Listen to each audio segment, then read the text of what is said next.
1, 2, 3, 4. Hype, hype, hype, hype, hype, hype, hype, hype, hype, hype, hype, hype. We have a hyped book, everyone. Natasha Brown's Assembly, the modern day Mrs Dalloway. I mean, to the extent that there is a party and our narrator is getting ready for it. Scrubbing this with a Dallowayan style really does take away from Brown's narrative and narrator, who is a black woman living in Britain, who has a fairly respectable job, a fairly stable relationship. Really, she has everything that she wants. But what the narrator tells us, what the narrator depicts, is that she is dealing with racism in the overt and the subvert. To cherry pick a few examples in Brown's novel, we have on one side people feeling okay to use racial slurs towards the narrator, and her colleagues who feel as though she only got the job, she only had the promotion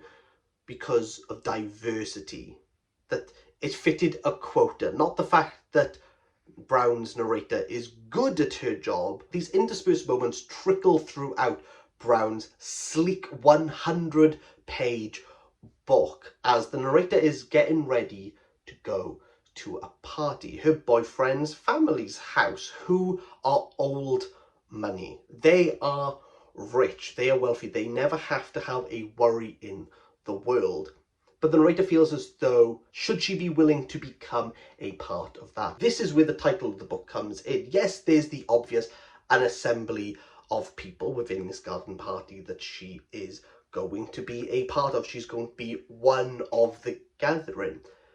But also, all the characters aren't really described as full people. They're described as parts. And the garden party will assemble these pieces together. Surely when everything is assembled, it should work. The body should continue moving. Not in the case of the narrator, because she's told us she has cancer. And this kicks off something.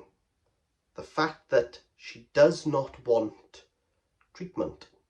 Because now that she has cancer, now that this group of cells are going to mutate, decay, and kill the body, the narrator feels as though she's going to transcend. That in death, her hair, her skin, her culture, her heritage will shed, and that she will supersede. This is Natasha Brown's debut novel, but how she uses extended metaphor is wonderful. Not only do we have the idea that these cancer cells are affecting the whole, not only do we see that people's views on black people affect the whole, she also talks about colonialist Britain and how a small amount of people affect the whole. Parallels and tangents galore. They infiltrate this work, but at times infect it. They mutate it. What starts off as vignette moves into prose, where towards the later end we move into almost essay, broken sentences. We have words scattered across a page. The malleable nature of this form loses impact very quickly, and I'd say it definitely peters after the narrator gets on the train. As soon as we see London, Paddington to Newbury, something happens within this book that just tonally shifts. And I'm not trying to say that it's weary or tiresome or tedious. It just lacks